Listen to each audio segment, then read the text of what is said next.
sure people were bullshitting me. But there was some guy at the gym, total nut, like just a total character. And he lived in his van, and he was a lot of the overload methods of the original West Side Barbell Club, like George Friend, are pretty fascinating. Position as hard as you can for 5 or 6 seconds, rest like 2 to 3 minutes, 5 minutes, whatever. Go. All right, we are recording, ready to roll. Awesome stuff. So Josh Bryant, thanks again for joining us. We got a part 2 with Josh Bryant. Loved it last time, totally unscripted, no preparation. I think it went in a good place. I think we'll go even better today. Yeah, no car woes with right. Got Mr. Harris ready to rock and roll. Yeah, I'm not driving through the middle of BFE, Michigan, so. All right, so we can start anywhere, go everywhere, but right. What did you have from last time, Justin? Maybe there's some things that you wanted to open up with, and I mean, we kind of covered it last time, but I just really like Josh's methods. He's kind of been the go-to guy that I refer clients who want specific training to for 7 years now, probably, or not more. So, and I've always really worked. I mean, we never actually talked, but I feel like I worked well with him. I really like his programs, and so it's happy to have him on, because I think we did discuss last time how you got started with training, and it was an interesting story. I don't know if we want to rehash that, or if our listeners had heard it the first time, but I thought that was pretty interesting, because it wasn't like you were young, right? Real like 16 years old. I just got a job, and I was working at a hardcore gym, and then before I knew it, I started writing programs for people and teaching them how and training and all that stuff. So yeah, I got licensed or certified, I guess would be the better word, at 19, 20 years old, but I was doing it well before that. How old were you when you got started in weightlifting? Was it like something you were interested really young, or? Yes. I got started weightlifting at haphazardly about 5 years old, just watching WWE and stuff. My dad played racquetball at the YMCA, and back then it was pretty, like one employee for like a huge place, and people and guys in there and cares, like more construction kind of guy. Yep. And, just go in there and think it's cool kids in there. Should go in there and, dick around, have fun. I got real serious at 12 years old of like actually, trying to like piece together programs. My dad had told me some stuff. Then I started, when you join the YMCA and you're actually allowed to lift, they put you through orientation, got some of that. So I started talking to bodybuilders and powerlifters in there. I think I had a pretty coherent program to start, especially for a 12-year-old designing thwas, and kind of went from there. Then at 14 years old, I hooked up with a powerlifter named Steve Hall, and he really taught me, it was a crash course. And he said, like, you're really advanced for not having like formal training, but he kind of took me to the next level there. I got a question, like, on how your training developed, because no matter what, I think, you can read everything there is, and there isn't that much to read on really high level performance training. Most of this stuff is pretty basic. I'm always curious where their thoughts were with the process, because I really lifted for powerlifting or for strength, but for whatever reason, my thought was always I always viewed things more like a bodybuilder. Like when I was doing a movement, I was really kind of focused on working the muscle more than just moving weight through the movement, even though my goal was powerlifting. Were you straight strength from day one, or? I would say more so definitely straight strength from day one. Definitely a bodybuilding influence, though, just because of the people at the gym and where I grew up and stuff. There's plenty. There was more bodybuilding than powerlifting. So I don't think there was like for the most part, an issue of like, okay, I'm going to say, for example, bastardize a cable fly and make it into like a 2-inch press. Because I never, I wasn't trying to I guess my bragging for being a kid or teenager for upper body would be like a bench press, not like a fly or something. Yeah, so I think it was more, for the most part, I did get carried away with numbers on some accessory that maybe have some elbow issues on arm exercises. But for the most part, I think I naturally gravitated by logic to a power building approach, because my dad and his friend Steve Hall Steve Hall had been a bodybuilder too, but they were more like, my dad was more geared towards a thrower in college, all American. Okay, yeah. More geared towards power. So there was the initial power influence, but then I started going to the gym, the bodybuilding, and I was like, kind of watching, and there were strong bodybuilders, and then watching some of the stronger powerlifters. They train like they hit their bench heavy, rest 10 minutes between sets or whatever, then they start flying through their accessories, 1 minute rest, on tricep extensions, things like that. So a lot of it was through observation, I think, of just like, going for, I'm a skeptical person, so I don't have a problem with falling for trends. I'm the opposite. I usually think if it's trendy, it's probably bullshit. Yeah. And so I don't know if that served for this. I think it served me well for the most part because I was after, results. And That's the funny you say trends. That one of my kind of stock answers when someone says, "What do you think about whatever the new fad is currently that everyone's talking about?" My response is almost always, I don't expect that everyone's going to be doing it in 5 years, which pretty much always holds true. Yeah. I mean, you look at you can go online and stuff and look at what the trends were 5-10 years ago. It's total, especially 10 years ago, you see totally different people. And this person's disappeared and, was supposedly passionate about fitness. And now they're, trying to sell you a escalator or a roof or something. They do go into roofing a lot. Dude, I know every single person that was passionate about fitness and all that's this. Funny you say somehow that. got into roofing. I don't Yeah, that's funny you say they don't that. roof themselves though. They just sell the roof. Yeah, like a salesman. Yeah. That's funny you say that. That's so true. Away from that. They say it seemed like the bodybuilding and powerlifting were much more closely intertwined. It feels like when I started in the early 90s. Right. I mean, it was, obviously it was specialized, but it seemed like, bodybuilders still tried to train heavy and powerlifters still wanted to look muscular. And I think if you look at some of the powerlifters of the 80s and 70s and 90s, they really looked a lot like bodybuilders. And then you kind of went through the double, single, or single, double, and triple ply years where they stopped looking like bodybuilders. That's the simple answer though, right there, because at that point there was no transference. It was if you were doing all that stuff, why? Just because you wanted to do it for fun, or because the benefit wasn't there as much. Where if you're lifting raw, although I'll say this, I have a guy that recently just set some single ply records in England, and really worked on his raw stuff and a lot of power building off season. So I do think from there is some carryover definitely, and then the injury prevention standpoint too. Because any of this stuff. Powerlifting in itself, you could have overuse, compensatory movement patterns, all that stuff. You're doing the same stuff over and over. But gear powerlifting would be even worse because you think about it, you're like a bench press, you're pretty much getting help out the bottom, but then you kind of get, it's like, oh crap, now it's me. It's it's doing the weight off my chest, but now I got to lock it out. So I need to bench press 700 pounds. It was a very different a geared bench is just such a different movement. It was so little pec movement, pec major. There's none. I'd always feel my pec minor and my lats, my intercostals, kind of like that motion where you flare your lats and, to get the shirt to do the work.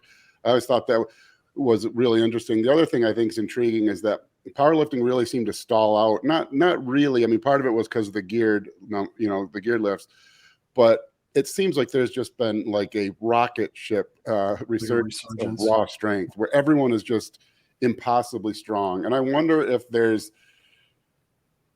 the geared years had any benefit to that, and that it's almost like the raw stuff feels fresh and new again. And you do the same thing long enough and it's kind of get complacent, you start thinking whatever the current numbers are, people are trying to break it by 1 pound or go, you kind of just accept that as your limitation. But then those geared numbers came in and they were just so outrageous. I don't know if that made people the mental aspect of not, suddenly a 1,000-pound squat doesn't sound that heavy anymore because you see so many 1,000-pound geared squats. Right, the mental part of it. There could be some of that. And also, I think the answer that's not very exciting is you just have more people doing it, so you're going to have more talented, stronger people.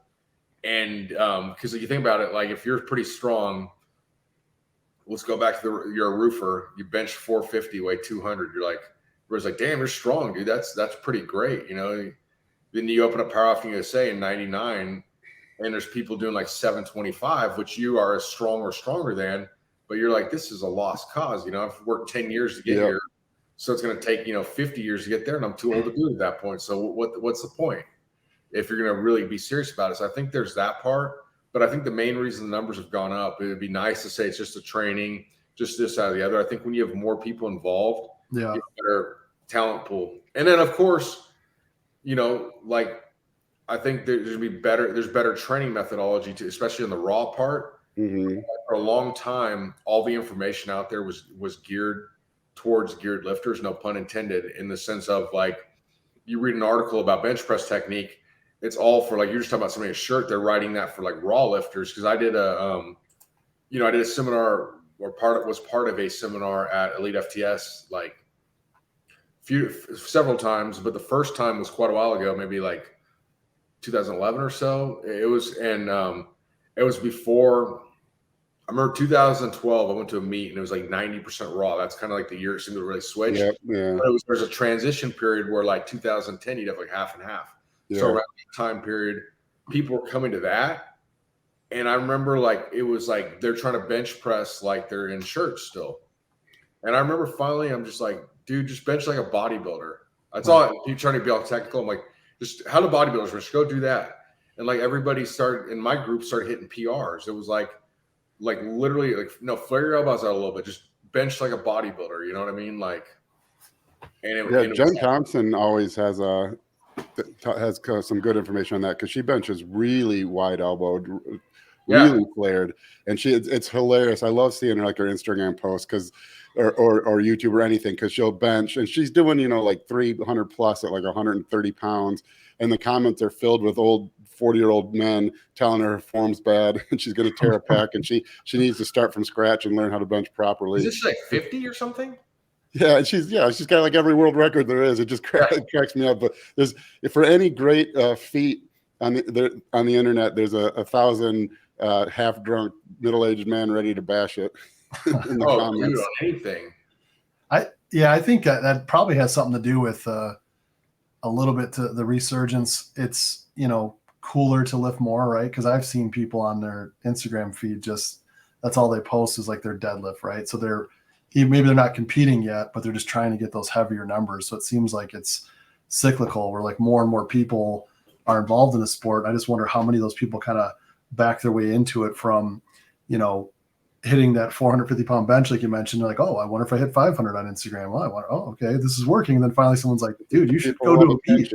Yeah. Well, I think there's also the social media has changed the game, because we can sit here and debate about whether it's good or bad or in between. There's probably some good and some bad. Right. But the thing about it, like now, if you just want to do this for a career, like if I'm say 20 years old, right? I know for sure I'm not going to want to work an office job. Like that's just not going to happen. I'll if they do that right now, if I can't do this, I'd way rather dig ditches or something than be in an office job. Ain't going to happen. So if you say, hey, you get to compete, or you can make videos and stuff. I mean, I'd hate to be lifting for the gram, but I damn sure would do that before I'd be getting a job at like somewhere, at wherever. Like, I used to be a strength coach. I've never done anything else besides strength coaching, but for a while I did it at high school. And the strength coaching part was cool. They put me in classes are total joke. I mean, I did nothing. It was, but I couldn't stand me in the damn classroom. Like I probably would have never got out and done so well in my own business had it nowadays, because it's one of the first strength coaches full-time at a high school. Nowadays, I saw in the town I live in, they advertise at the high school and guide and teach classes, which is pretty cool.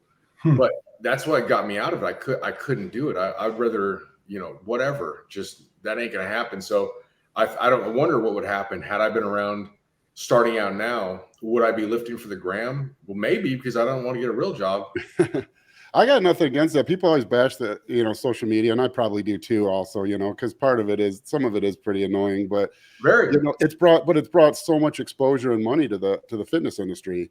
I mean, there's, if you were a bodybuilder, you used to have to hope that Weider gave you a contract, and that was really your only way, that or personal training, where now there's so many opportunities to generate income. I remember one of the first fitness expos I went to, I was around a lot of in the late 90s in high school with like Gold's Gym, Venice, all these places, but I never went to any fitness expos. Like the LA Fit Expo. And I remember you see like some of the famous bodybuilders there.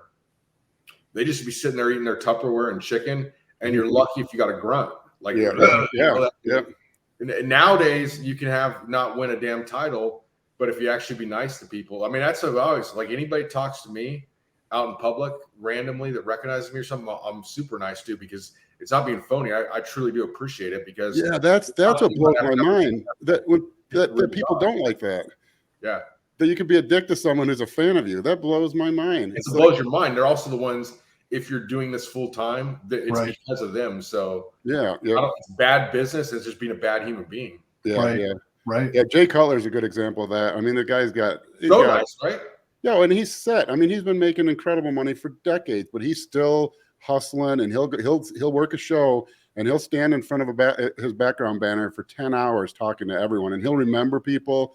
I mean, really, I think, a lot can be learned from that, because he's done extremely well for himself. And, I mean, obviously he won the Olympia, so he had some really good placings, but his career wasn't that long. Was it 99 was his first pro show, I think, pro shows. He turned to 96, 99. Yeah. And then by 2011, he was out, so. Yeah. Well, I had a question too, just that, so we'll get into some of your recent, content and some of the training stuff you're talking about that I've seen out there. Where do you go for your resources? Is there a certain researcher you like, or a certain, where do you go? I know you've posted about like Fred Hatfield and some of his stuff. Fred Hatfield, and Charles Poliquin would have been the two primaries. I go all over the place. So, did you have that one Fred Hatfield book, the phone book? I can't remember the principles of. I can't remember. Bodybuilding, a scientific approach. Yeah. I can't remember. I had that when I was like 14, trying to wrap my head around that Princeton phone book of that thick. So I did like 25 seminars with him. So what happened was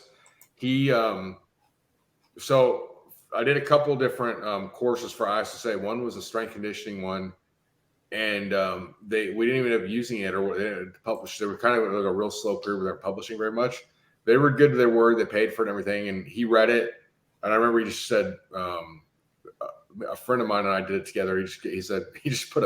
He put thumbs up. They didn't have emojis at that point. It was like about 10, 12 years ago. Put thumbs up. I was okay, cool. At least we're approved. And then I did the bodybuilding. I did a bodybuilding course for ISSA. It was very scientifically based. And I would call it more power building, to be quite honest with you. And I remember he wrote me, he said, there was I don't remember what the thing was. He said, I've come to the conclusion I don't know what the hell you're talking about. This needs to be rewritten. I'm like, okay, great. We're off to a nice start here.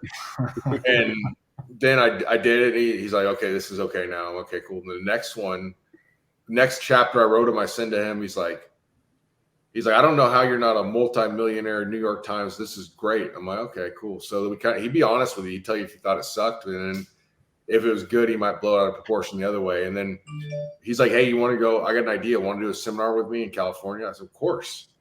Nice. And then he's like, that one went so well. Why don't we do a tour of them for this whole year? Nice. In the year. I'm like, okay. We ended up doing like 3 years straight. Like 25 went like to Japan. Okay.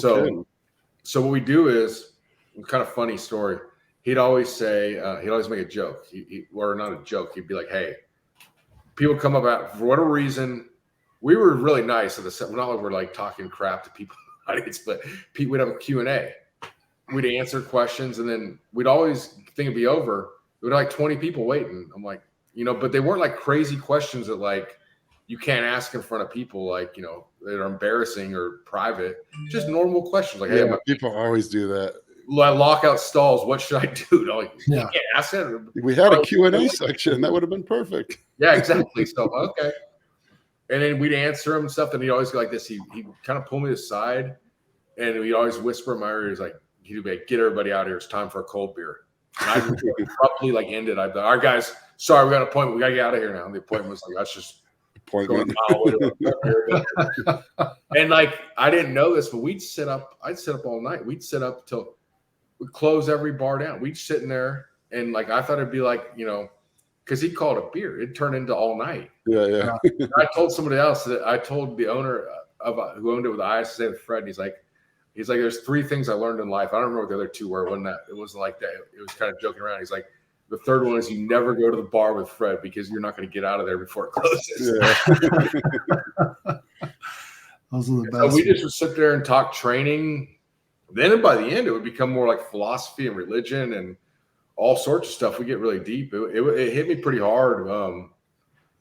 When he died, it was pretty crazy because another one of my really close friends who was young, it has nothing to do with lifting at all, but like just literally died like within a day of him. He had a disease called scleroderma.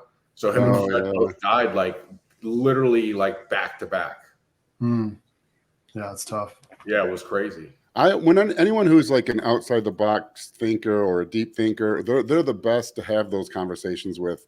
You know, you don't really even realize, but you know, most of us, we just kind of repeat things we've read or heard, and a lot of times I don't think we even pause to think like, is this true or why am I saying it? You heard someone else say it and then you just repeat it. There aren't that many people, and I would say Fred is one of those type for of people, sure, you know, who thinks for themselves, you know, and they're the most interesting to get there. I mean, obviously in the area that you're interested in, like training and stuff, it's great, but just in anything, you know, like you said. Well, that's what Charles Poliquin too is that way. Is like, I mean, a lot of people badmouth him and would say this and that about him, but no one's ever accusing him of just like changing a rep here and calling it his own. You may not like it, but it was definitely his own. Same with Fred. Is like, I mean, he always had a reason. He always questioned things, and he definitely wasn't somebody that would just follow a trend. Like we were, you know, if we had sort of a semi-argument about the effects of like eccentric overloads, and he like would email a researcher, and I remember I don't remember the whole thing, but it was his daughter. She's like, well, technically you're both kind of right. Okay. And like, so, you know, he was talk about anything, you know, with training. And then it's like, I think the last couple, we didn't really talk about training anymore. It's usually how it goes. Yeah. Those are the best conversations though. When you talk to someone who's a true, like, I hate using free thinker because it sounds like a hippie, but someone who thinks for themselves, who doesn't just repeat things they've heard from other people say or things they've read. You know, everything they say is their own words. Those are the best conversations. Yeah, it was a big loss when he was gone for sure. No, and I was interesting too, just kind of on that same point. Like I was reading about, or not reading, but looking at some of your content on the some of the training you did, like the post activation potentiation. Yeah, I can tell you something about that. So you want to, how I stumbled upon that and a lot of the explosive training that other people weren't doing. Yeah. Especially difference would be I was doing more like early on like plyometric training, and the only other person I knew that was doing that was Jesse Kellum. Although, you know who that is? I haven't heard that name in a while. I can't picture them, but I know that he name. Was like a 198-pound world record holder, like back in the day. Like he was beating all the West Side guys and stuff. Oh, yeah. Okay. And we didn't know each other. He just said, I saw this video of you on your somewhere doing it. And he explained what he was doing. Okay, we're not that far apart what we're doing. And what happened? Sorry, I remember him now. Yeah, I know exactly who it is now. Sorry. Yeah, dude's a nut. Like, in a good way. He's a great guy. Total, all about hardcore lifting for sure. And he was. So what I was doing is one day we were. I was getting ready to deadlift, and I had basketball. I was at my parents' house when I lived out in California. I had my weights in their garage. We had a basketball court in the backyard. And I don't know what happened. Like my brother or one of his friends was over or something, and we're just kind of screwing around, playing, jumping, and I was jumping up. We had the basketball hoop like lower, so I was doing like dunks, just screwing around. Then I went to deadlift, dude, and I felt like I'm like, whoa, like this is explosive. And I was doing this meet. Just a friend of mine in Washington invited me up to this meet. Totally unprepared for it. It wasn't like that kind of, it was just like to go support us. I'll jump in the meet last minute kind of thing. And this is before I deadlifted 800 or anything. My best deadlift at the time was 705 in a meet. Go up to Washington and I figure out this jumping thing. And just by doing that, like a couple weeks later, it was 740 without really training for it. So I learned about the post of activation potentiation sort of by trial and error. The other way was by doing isometrics. So this was another kind of like free thinker, quote unquote, way of doing it. So Fred didn't like isometrics. Like a lot of our debates, we would finally come to the same conclusion, or like our talks of like where we might disagree on certain things. And this one was kind of ongoing when he died. We were talking about, he didn't like isometrics because all the negative potential, can like, mess up the motor pattern. Like it can mess up the amortization phase, all this different stuff of what could potentially happen. And I was saying I had a way my theory to combat it was I don't think powerlifting is very complex, because I literally just talked to a guy earlier today. I've been working on and off with him for like 12 years. He's probably had been out of it for like a year, but like maybe longer, like 13 years, on and off for like 6 months here, take 6 months off, kind of thing. And he's not a very technical deadlifter, but he's a good deadlifter. And he hadn't deadlifted since we last trained, and he thought he'd be like, way down, and he wasn't where he was, but he ain't that far off. And it's just because he has been doing some training, just not like powerlifting. And the point being, this is not, unless it's like the sumo guys that are like perfectly set up where if they're a centimeter off, we're going to miss the weight. It's just not that technical of a sport. And so I don't think it's like point being, I don't think it's like gymnastics or something so complex that an isometric could potentially mess it up because it's that complex. I just don't. And so what I would do to combat the potential negatives of it was, after you do the isometric. So for example, primarily on bench press or deadlift or overhead pressing, you say you're having problems like locking out your deadlift. So you put, the isometric's going to transfer within about 15 degrees out of the way of the angle you're at. So what you do is you pull a barbell against pins in a squat rack or power rack. Oh, yeah. And it's immovable. So what that allows you to do is 15 to 20% more force than you could concentrically, as well as you can do it for about 10 times longer. So you're doing more time under tension with a greater amount of force than you could ever achieve for even a split second the other way. So that's the good. The bad is like, is it going to mess up the motor pattern? So the way I came around to combat this was, after that, you rest like 2 to 3 minutes. Then you do a compensatory acceleration or speed single of the competition movement you're training right after. So you would then wait 2 to 3 minutes, do like a deadlift 60% or so, and explosively as possible. So you're kind of like teaching your central nervous system of why you're doing this, what it's going to transfer to. But the point being, sorry for the long tangent there, but no, do you think? No, it's good. This is what I noticed is, all of a sudden, you are, especially on bench, because deadlifting is so fatiguing your whole body, but if you're in good enough work capacity, it matters, but you're more explosive after the fact. Okay, another way you can do that is, so that's the post-activation position. You do the supra maximal contraction, then you're more explosive or stronger after. The other way you can do it's real practical kind of power building, or combine training, whatever you want to do, is if you're going to bench press or whatever lift, like say that you're in a combine, you get 225 for max reps. Say you bench 450. Go in there with something that's not going to fatigue you, like 375, 400 or something. Do 1 rep, wait 5 minutes, then go lift. You're going to do more reps than had you not done it. I mean, bodybuilders know this by default. So a lot of this stuff, you're intuitively going to stumble upon if you train and actually are in tune with yourself. Right. But that's where that kind of came from, was those experiences. Yeah, I know there's a strongman coach. He's not as well known out there, but he's a smart guy. But he used to have me do like over the hurdles, like 3 sets of 3 of like a jump before a squat. Yeah. Kind of get everything like that neuromuscular kind of like it's go time. And it just really, I felt a big difference in explosiveness. You do like sprinting and stuff. So like, yeah. I have a kid. My kids. I've been working with this track coach at UTA. She's really good, and she's their sprints coach. And she had them do that the other day when they're timing them. Is like pull kind of gets a real heavy kind of like resistance band. Yeah. And then for a couple seconds, rate, and then they're faster right after. So I think a lot of people that are actually doing this like realize that. I mean, even like for bodybuilding, like say your bicep curl was stalled out, you could curl a barbell against a rack.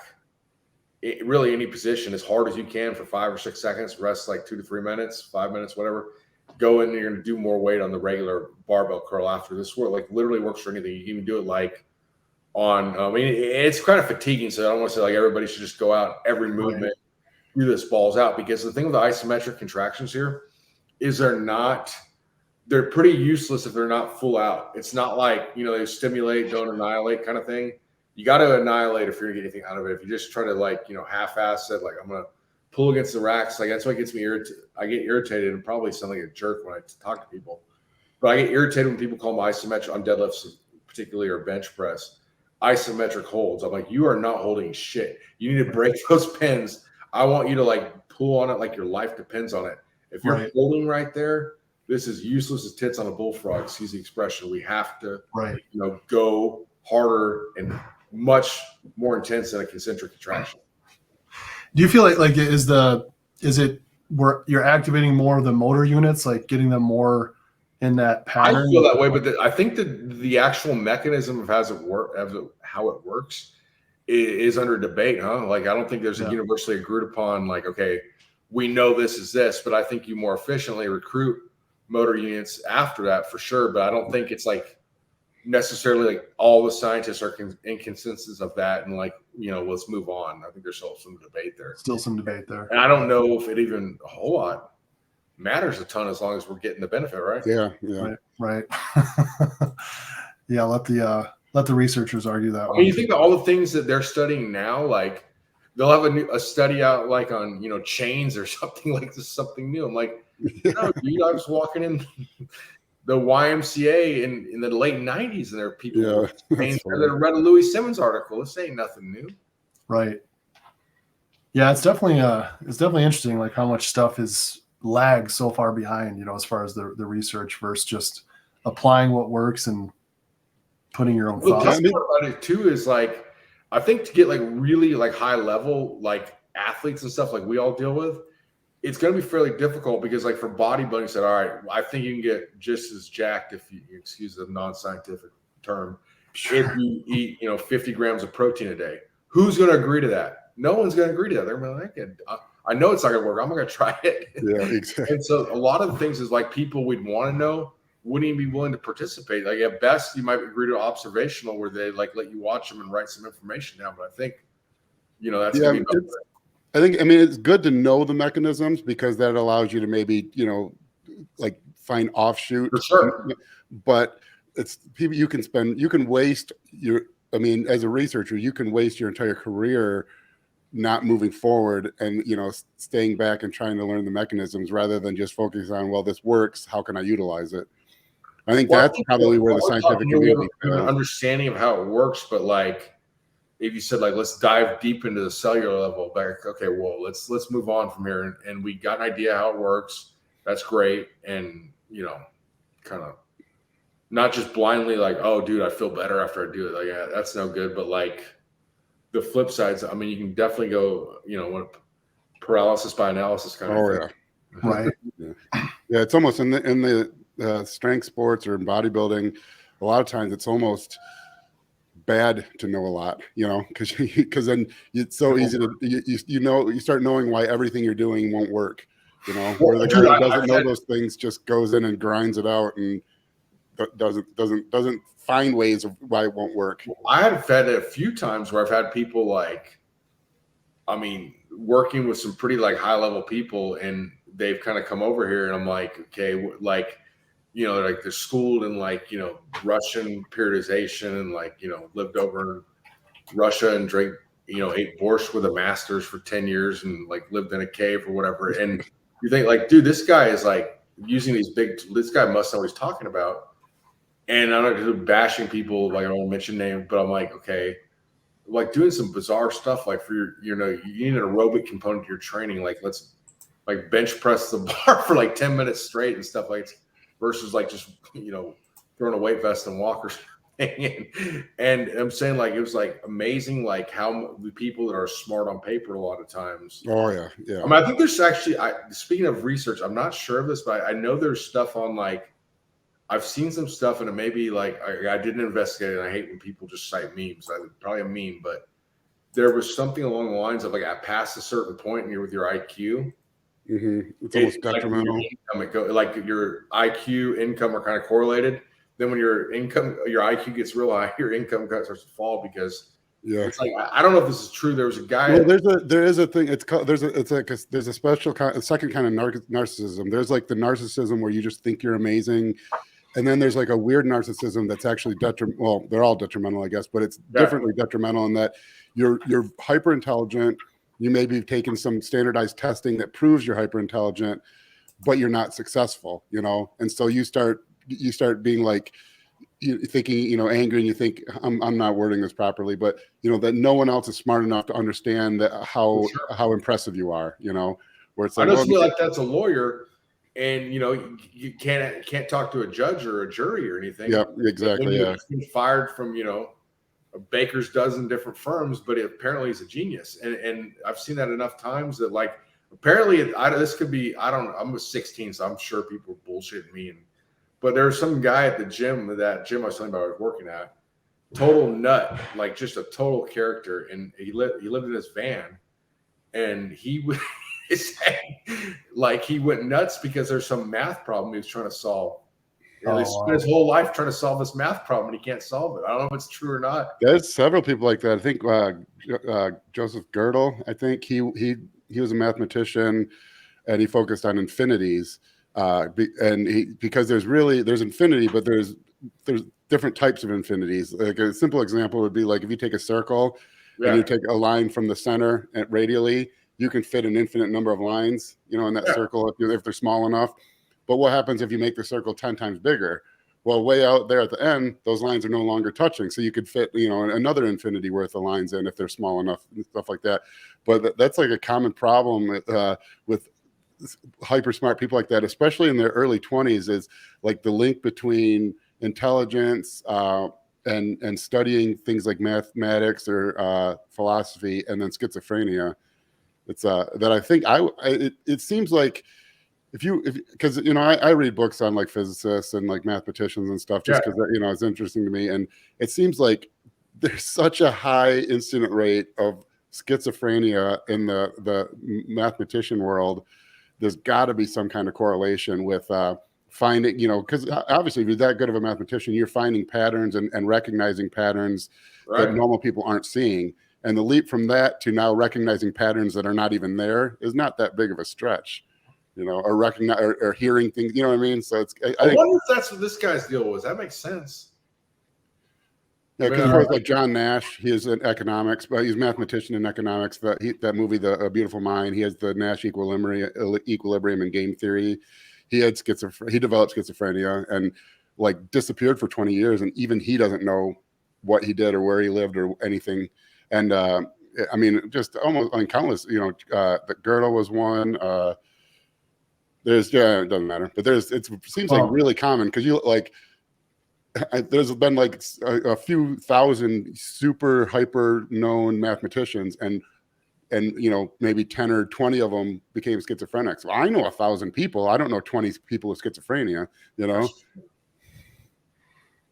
I know there's a stretch of about 4 or 5 days where I don't know, Justin, if you're working on graphics or not, falling asleep sitting up. So I was getting a little worried about you, but you snapped out of it. So it's all good. I was like, what did you do last night? It's 5:33 a.m. I was drooling, sitting at my desk. So I sent someone I remember I sent a graphic and it was like 4:15 in the morning or something. And after I realized what time it was, I was like, I wish I could not send that because now I'm going to look like a psycho. It's all good. Oh, man. Yeah, I just like I said, I was going through, just like a lot of your content. Obviously, you have all the a lot of books you've published and talks you've done. So we actually have a good book coming out here pretty soon. It's going to be on it's going to be called it's on strength. It's called Strength Heroes. It's going to be a profile of like a lot of the different strength. I should have strength. There's bodybuilders in there. All sorts of people in there, you know what I mean? But I guess it's more like heroes of physical culture would be a better. Oh, cool. That doesn't sound good in a title, but that's what it is. So it could be even people that are like, wrestlers and stuff that were really strong. Just any kind of because you're right, physical culture in general was way more intertwined back then. Like it wasn't like just a bodybuilding gym or a power, even way back in the day, kind of everybody kind of shared each other the space and respect what the other ones did and stuff. Yeah, like you cover some of like the old timers, like the old wrestlers back when wrestling was still kind of technically real, but some of those guys had such weird theories. There's, like when there was no real information or knowledge, and guys were just kind of inventing their own ways to, to strength train and make progress. You read some of those old stories about guys that would do. One guy would believe like you'd work out every day for 2 hours. First thing when you woke up, and it'd be all really high reps. Another guy believed that you only build strength by moving your body through space, and so he'd only use body weight movements. Yeah, it's like real interesting how it starts there, and then we get to like the 30s and 40s and kind of understand a little bit about how the mechanisms work somewhat, and you start getting the separation between powerlifting and strength training and bodybuilding and fitness. And then to where we're at now, where they're all just completely separate and specialized. Like Bruno Sammartino used to do. He said that he used to go in. This is from a person that worked at the same gym too, not like in a book or something. Said he just loaded up as much weight as he could fit on the bar and walk around the gym with it. Yeah, people just quit. Those guys were all like the older, before anyone knew what they were doing. Like I love those stories because they're all like crazy. They're all like super high energy, like nut jobs that just would do stuff like that. Where, I mean, thank God that doesn't work because I don't have the energy to do Were there any like threads in there, like, or things that you found that were stuck out to you, like that were way before their time and now they're being applied pretty regularly? And just anything in general, I guess, that really stuck out. Maybe it was really unique or. Well, a lot of so like that, and then another one was interesting. Is like you look like Jim Williams. That is one of the powerful all time. Yeah, like a lot of his stuff is basically almost like like how they do like small squat cycles and things like that. With bench press, and a lot of that sort of training he did would be sort of that way. And I think a lot of it was, a lot of the guys back then also seem to have some sort of like, I guess now it's getting more popular again to be moving a little bit, but a lot of them would do things like, run a 400 or something that I don't necessarily see the correlation to 1 rep max. I mean, I think you'd want to be, ideally like doing some kind of aerobic training or something like that, rather than like it just so you can regenerate faster between sessions and sets. But like a lot of people were doing that kind of stuff. A lot of the overload methods of the original West Side Barbell Club, like George Friend and things like that, are pretty fascinating. This episode is brought to you by First Detachment. First Detachment is an expert formulated supplement company founded by renowned coach Justin Harris. We've combined science with real-world experience in each product. We are battle tested. Are you? Find your battle today at firstdetachment.com. Trying to think who else was like really interesting. Those ones were Mac, the arm wrestler.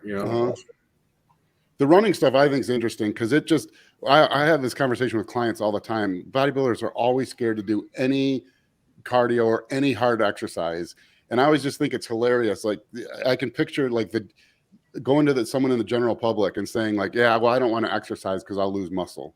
It's like, and for the, I mean, obviously you can, you don't want to be doing tons of aerobic activity and tons of high intensity aerobics, but the idea, like it's so weird to me that bodybuilders have this thought, like if hard work is somehow going to make me less muscular, obviously there's a tipping point, but in most cases, bodybuilders and strength athletes would benefit from a little bit improvement in aerobic capacity. I think it's just like anything, it's pushed to an extreme, and obviously they'll make like memes of like, a sprinter versus like a marathon runner, and they find like the most yoked up sprinter and the most anemic looking, runner. And I mean, I've been guilty of that myself to prove a point or something, but I think we get the point of like, there has to be, I mean, they have to know that it's sort of like, it was absurd of saying like people going like, I don't know if I want to start lifting weights. I don't want to look like Arnold. Like it just, it automatically is going to happen like that. Yeah. Like, it's not just like accident. I'm rep number 7.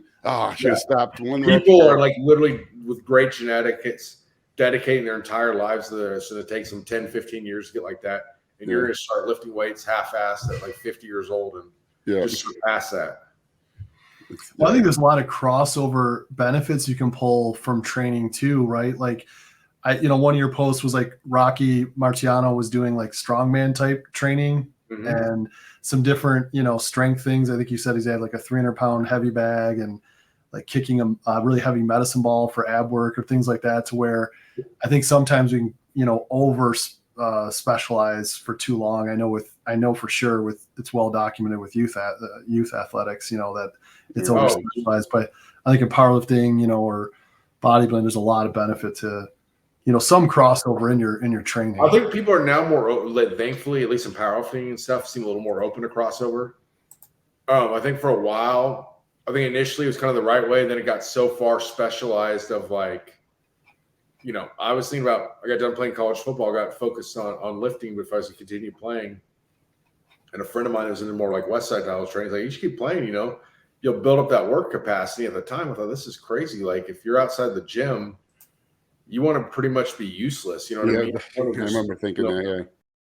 You're a hero in the gym, but you're not the rest of the time. You want to just lay around as much as you can. And that's another thing Dave Tate said, about bodybuilders and powerlifters make the worst employees. Yeah, that's for sure. I remember not changing a light bulb because it was shoulder day.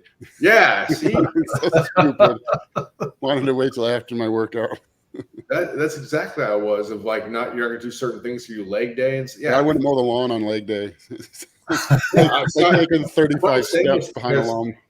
Talk to you guys. There's I think a lot of people did this. I don't think it was like we were the 2 that did it or 3 that did it here. I think it was pretty common. Yeah. Oh yeah. No, I can't. Yeah, I remember getting yelled at by my dad because I didn't want to. He was very mechanically inclined. I didn't want to turn screwdrivers and stuff like that. I was like, I'm going to the gym soon. I don't want my forearms be all burned out. You always call me out. He's like, you lift all these, because he did not never touched a weight, no athletics. Yeah. He's like, you lift all these damn weights and you're struggling with this couch or whatever I had to move. I'm like, I'm lifting something in a fixed position. You got this big awkward couch you're asking me to move. Give me a break, Pops. Like, what the hell? Just busting my balls. Dads love to rip on you for not being Waffle House ready. There you go. Yeah, I found out later though. He's like, what is all this posing shit? He said to me with bodybuilding, and then I did a powerlifting meet. He's like, that was pretty cool. It's like, I like that. He's like, that other stuff, that's weird. Guys all oiled up and stuff. I'm like, whatever. I think bodybuilding, the fun parts of the training, powerlifting, the funnest parts of the meet. So exactly. Two different things there. Bodybuilding training for the most part is more fun. You don't have to sit around. You kind of blast and go, and you get to get a good pump. Look good in the mirrors. You don't hurt everywhere. I remember we had a gym weight station here in Michigan, and I was training with those guys, and I didn't know who Westside was at the time. I just remember seeing the symbol. So it was a Michigan meet, so all these Ohio guys showed up. So now looking back, it was like early 2000s. It was like Westside, and there's like just people just mean mugging, just staring a hole across the way, like everyone's just ready to pop off. Like it was so tense in the room. And I was, a junior lifter, my first meet. I'm like, man, like what the hell's about to pop off? I know you're saying, I didn't meet with them a couple times, and one of them was in Florida. And like, I remember being in the jacuzzi a few nights before. We got down there early. I guess they did too. And just like, we didn't speak a word in the jacuzzi. Like literally, like I was in there for probably an hour. They were in an hour. We didn't even like speak or acknowledge each other. Yeah, it's just like, man, the weight's still gonna, still needs to move. It doesn't matter. Well, I know we're coming up on time. Any other closing things to tell our audience about? I know you mentioned the book and where they can find you, things like that. Yeah, I mean, I'm glad to be on here again, and enjoyed it. I feel like,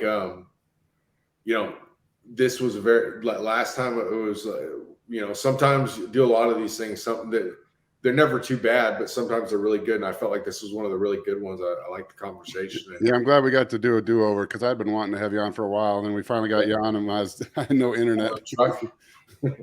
Yeah, no, we appreciate it. I know you got a lot going on. And so where's the book going to be at, though, the new book? Is it going to be on your website or? It'll be on Amazon, yeah, at Amazon. Okay. It should be out. The goal with it being out is August 25th. So I think we're on, it's close. a lot of it depends on like we self-publish like covers and things like that. Yeah. People that edit it, how fast they can do it. So it's not always like just, Oh yeah, no, yeah. As a supplement company owner, we're always waiting on a graphic or a label. Yeah. Well, definitely let us know, because shoot us a message on Instagram or email, whatever. We'll be happy to, or tag us in a post. We'll let our audience know about it. And actually, I just finishing up kind of phase 1 of a strongman training book with the guy I was mentioning earlier, Joe Sheffield. And before we get ready to let it rip, we'll maybe float it your way. I know I was going to get Justin's feedback on it too, but sure. With all you have going on, if you can squeeze a couple minutes to tell us how shitty it is at the first. I like to learn, so send it over. I'm sure I'll pick something up. So, well, good deal. Thanks again. I know we're up on time here, but all right, thanks, Joe. Thanks, Josh. Appreciate it, guys. Beautiful home, beautiful dog too. Is the dog in here? Briefly a few minutes ago. Okay, cool. Thanks. All right, man. Have a good one. See you guys.